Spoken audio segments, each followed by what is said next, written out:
Selamat datang di Beetle Channel, semoga kita bahagia. Jangan lupa subscribe, like, komen dan share agar channel ini semakin berkembang. Terima kasih. Bab 2041-2042. Setelah mendengar ini, Jasper berkata sambil tersenyum, Tuan Soros, karena kamu tahu bahwa hari ini adalah pesta perayaan, mengapa kamu tidak menyiapkan hadiah? Mungkinkah Anda kehilangan semua uang Anda setelah pertempuran ini? Jika ini masalahnya, apakah saya masih akan melihat Anda berbicara kepada saya dalam waktu 3 tahun dengan baik dan keren? Setelah ini, orang di seberang telepon terdiam selama 3 detik. Orang hanya bisa membayangkan kemarahan di hati Soros saat ini. Jasper, lidahmu selalu tajam. Dan, Soros bahkan memiliki lidah yang lebih tajam, kata Jasper sambil tersenyum sebelum menutup telepon. Dia tidak ingin mengatakan apapun kepada Soros meskipun dia tahu bahwa Soros tidak akan memanggilnya tanpa alasan, tetapi pada saat dan tempat ini, Jasper tidak memiliki niat untuk melanjutkan pertempuran kata-kata dengan kelompok orang ini. Permisi. Setelah Jasper menutup telepon, dia mengisi gelasnya dengan anggur dan meminta maaf dengan sopan kepada semua orang yang dia lewati. Kemudian, dia berjalan menuju teras besar hotel. Pada saat ini, Pangeran Kecil dan Lord Alvarado, yang sedang melihat ke belakang Jasper, sedang berbicara sambil duduk di meja. Katakan padaku, apakah bocah Jasper itu berada di level yang sama dengan kita saat itu? Lihat dia sekarang, ada perubahan besar, kata Pangeran Kecil dengan sedikit emosi. Mungkin beberapa orang dilahirkan untuk mengubah segalanya, dan Jasper adalah salah satunya, kata Lord Alvarado sambil tertawa. Begitu Jasper berjalan ke teras, dia melihat sosok di kursi roda menatap ke langit.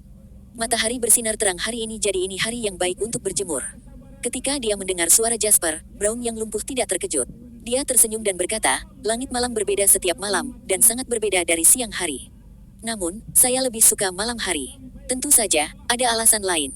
Anda dapat melihat semuanya dengan sangat jelas di bawah matahari, Jasper. Sejujurnya, tidak pernah terpikir olehku bahwa aku akan keluar dari kediaman 1 hari setelah aku menjadi timpang, tapi kamu yang membuat ini terjadi. Mereka berdua berdiri di teras yang besar dan luas, angin sepoi-sepoi bertiup di atas mereka berdua. Ini mengingatkan Jasper pada adegan di South Face River saat adegan itu terus muncul di benak Jasper. Sudah begitu lama sejak saat itu hal-hal telah mencapai tahap ini, namun apa yang terjadi di masa lalu sepertinya baru terjadi kemarin. Serius, apa mimpi pipa? Apakah kamu tidak minum sekarang karena kamu di sini? Jasper tersenyum dan menyerahkan segelas anggur merah kepada Brown yang lumpuh. Yang terakhir memandang Jasper dan tersenyum. Kemudian, dia menghela nafas dan mengambil gelas itu. Aku tahu, kalian semua hanya mendorongku menjadi sorotan untuk ini, kata Jasper sambil tersenyum. Setelah mendengar ini, Brown yang lumpuh tersenyum. Tidak semua orang memiliki kesempatan ini. Plus, Anda tidak mengecewakan semua orang. Jasper tersenyum dan tetap diam. Yah, bagaimana kamu akan menghadapi ini? Ekspresi Brown yang lumpuh itu sedikit serius. Namun, Jasper berseri-seri dan dia berkata dengan sangat bebas, kami tidak akan membiarkan siapapun menginjak-injak atau menggertak Summerland. Apakah Anda percaya jika saya mengatakan kita akan menjadi negara paling kuat di dunia? Setelah mendengar kata-kata ini dari Jasper, Brown yang lumpuh tidak menanggapi. Kedua gelas itu berdenting. Sekarang, hanya angin sepoi-sepoi dan anggur yang tersisa. Tiba-tiba, sosok cantik berlari dari pintu. Dia tampak menawan saat dia berjalan di teras yang kosong ini. Ada apa, Adele? Brown yang lumpuh bertanya sambil tersenyum. Hah, tidak ada apa-apa. Sudah lama sekali sejak kamu keluar sendirian, jadi aku sedikit khawatir. Mengapa Anda tidak melanjutkan obrolan Anda? Saya akan terus melihat-lihat. Setelah Adele mengatakan itu, dia mengalihkan pandangannya dan dengan sengaja berbalik. Ketika Jasper melihat bahwa dia pergi, dia dengan cepat menghentikannya. Gadis ini hampir menunjukkan apa yang dia pikirkan di wajahnya. Kamu tidak harus pergi. Kami tidak membicarakan sesuatu yang penting, kata Jasper sambil tersenyum. Adele bukanlah gadis kecil yang naif yang belum pernah mengalami dunia, dan sisi dirinya ini hanya akan muncul di depan saudara laki-lakinya. Brown yang lumpuh memandang keduanya, senyumnya mencapai sampai ke matanya. Aku sedikit lapar. Makan malam-malam ini sangat enak, jadi aku tidak bisa melewatkannya. Saat dia mengatakan itu, dia mendorong kursi rodanya untuk pergi. Adele mencoba mengikutinya, tetapi dia ditolak oleh Brown yang lumpuh. Kamu harus tetap di luar untuk mencari udara terlebih dahulu. Kamu bisa masuk nanti, setelah Brown yang lumpuh pergi. Adele menatap ke langit dan berkata, kakakku biasanya tidak banyak beraktivitas atau makan.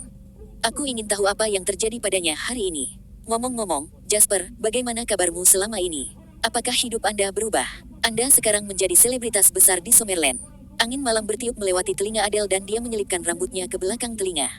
Di satu sisi, Jasper memandangnya dengan bingung. Wanita cantik ini terlihat sangat cantik, dan tidak diketahui berapa banyak pria di dunia yang terpesona olehnya. Perubahan, ya, ada beberapa, tapi tidak ada perubahan besar, kata Jasper enteng. Betulkah? Mungkin karena aku tidak setinggi kamu, jadi aku tidak mengerti perasaan itu. Adele menoleh dan berkata lembut pada sosok Jasper. Jasper mewakili generasi baru anak muda. Sementara itu, dia adalah orang yang dipilih oleh surga di mata generasi yang lebih tua. Dia memulai dari awal dan mengandalkan kemampuannya sendiri untuk memulai JW Foundation. Kemudian, dia secara paksa membuka jalan baru untuk dirinya sendiri. Apakah kamu punya rencana untuk masa depan? Setelah dia mengatakan itu, Adele memegang dahinya dan tersenyum tak berdaya. Kenapa aku menanyakan pertanyaan ini padamu? Kamu sangat pintar, jadi aku yakin kamu sudah punya rencana untuk masa depan. Juga, Anda juga akan menerapkan diri Anda lebih ketat daripada orang normal. Adele menekan kembali rambut di dahinya yang telah berantakan oleh angin dan berbicara dengan lembut. Kalau begitu aku pergi dulu. Angin di malam hari sedikit dingin, jadi Anda harus berhati-hati. Setelah memberitahu Jasper itu, Adele memasuki ruang perjamuan setelah beberapa saat. Jasper menarik pakaiannya dengan kuat ke sekeliling tubuhnya dan berjalan kembali. Anak licik, Dean dan aku akan pergi dulu. Datanglah untuk bermain lebih sering lain kali, aku, si tua kentut akan menunggumu. Jasper sedikit pusing saat melihat Gale sedikit mabuk. Dia telah mengatur seseorang untuk mengawasi Gale terlebih dahulu, tetapi dia tidak berharap dia minum sampai keadaan ini. Dean berjalan ke arah Jasper, mengerutkan bibirnya, dan membuka mulutnya, tetapi pada akhirnya, dia tidak mengatakan apa-apa. Setelah melihat ekspresinya, Jasper langsung mengerti. Pergi, jangan mempermalukan kakekmu di masa depan. Mulai sekarang, Anda bertanggung jawab atas kamar dagang Haddock. Jasper tidak memiliki komentar apapun mengenai Dean. Karena kamar dagang Haddock ada di tangannya, dia harus menerima beban ini dan mendukungnya. Tidak peduli seberapa sulit jalan di depan, dia harus terus berjalan. Melihat sosok Dean yang semakin menjauh, Jasper dipenuhi emosi. Benar saja, pada akhirnya, semua orang harus bertanggung jawab. Seminggu setelah perjamuan, semua operasi ekonomi kembali normal dan perusahaan yang awalnya dihancurkan oleh Soros secara bertahap hidup kembali. Plus, semua uang yang dibawa kembali dari Amerika Serikat digunakan di dalam negeri. Jasper duduk di kantor dan melihat grafik candlestick di layar lebar. Kecemasan yang dulu dia rasakan perlahan-lahan hilang. Tok-tok, ada ketukan di pintu. Masuk, orang yang berjalan melewati pintu adalah Jake, tapi dia terlihat agak pucat. Apa masalahnya? Tanya Jasper. Jake memegang undangan di tangannya. Dia menatap Jasper dengan ragu-ragu sebelum menyerahkannya padanya. Lain, dekan dari kamar dagang Haddock meminta seseorang untuk mengirim ini ke sini. Setelah mendengar kalimat ini, Jasper sepertinya menyadari sesuatu. Dia tidak ingin membuka surat putih itu sama sekali saat dia menatapnya. Setelah berjuang secara internal, Jasper menghela nafas dalam-dalam. Hari ini akhirnya datang. Dia mengangkat surat putih itu dan setelah dia membukanya, dia hanya melihat beberapa kata.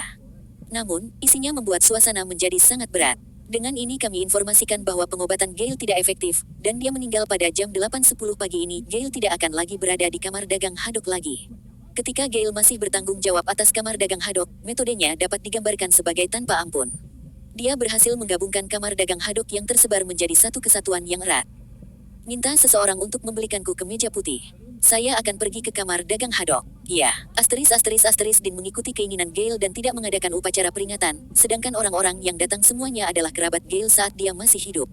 Itu juga perintah Gale untuk membiarkan Jasper datang. Begitu dia memasuki pintu Hurlbut Manor, perasaan yang akrab menghampirinya. Ketika dia masuk ke aula, foto dan peti mati Gale diletakkan di tengah ruangan. Hanya saja peti mati ini tidak lagi menampung tubuh Gale, melainkan segenggam abu. Jasper membawa bunga dan berjalan ke abu Gale untuk meletakkan bunga di depan gucinya. Dia memiliki banyak hal yang ingin dia katakan kepada Gale, tetapi pada akhirnya, semuanya berubah menjadi desahan. Kembali di ruang tamu, dia melihat Dean, yang memiliki kerutan di wajahnya. Apakah kamu merasa stres? Dean sedikit terkejut. Ketika dia sadar kembali, dia menyadari bahwa pihak lain sedang berbicara dengannya. Dia menggelengkan kepalanya. Tidak, karena kakek mempercayakanku dengan beban ini, aku akan bertahan tidak peduli apa yang terjadi di masa depan. Jalan di depannya ini bukan satu-satunya jalan yang bisa dia ambil, dan ada banyak jalan lagi yang bisa dia pilih. Sepertinya Dean tiba-tiba tumbuh dewasa. Ya, orang akan selalu berubah sedikit setelah mereka mengalami beberapa peristiwa besar. Ketika Jasper mendengar ini, dia hanya berbicara setelah waktu yang lama. Kau bisa menghubungiku jika kau membutuhkanku. Jika Anda tidak mampu menanggung beban, ada seseorang untuk membantu Anda. Tapi, lebih sering daripada tidak, semuanya terserah Anda. Setelah mengatakan itu, tidak perlu baginya untuk terus berbicara. Akan baik-baik saja selama Dean mengerti apa yang dia maksud. Kamu harus menangani sisa pemakaman, aku akan pergi sekarang. Jasper mengatakan ini sebelum dia melirik potret Gale. Kemudian, dia pergi. Dean mengikuti perintah lelaki tua itu. Potretnya berwarna dan merupakan foto dirinya yang sedang tersenyum. Mungkin lelaki tua itu bahagia di sisi lain. Pada saat yang sama, Harbor City juga mendapat kabar. Teman lama, mengapa kamu pergi begitu cepat? Kamu tidak bisa melihat pemandangan indah masa depan sekarang, Henry, kemari. Tuan Tua Lau memanggil Henry. Ketika Henry berdiri di belakangnya, dia menepuk bahu Henry. Henry, apapun yang terjadi di masa depan, kaulah yang akan mengelola perusahaan. Anda harus belajar bagaimana mengelolanya selanjutnya dan beban seluruh keluarga akan jatuh pada Anda pada akhirnya. Kakek, apa yang kamu bicarakan? Tubuhmu masih kuat, plus, orang tua saya masih bisa bekerja selama 1 atau 2 dekade.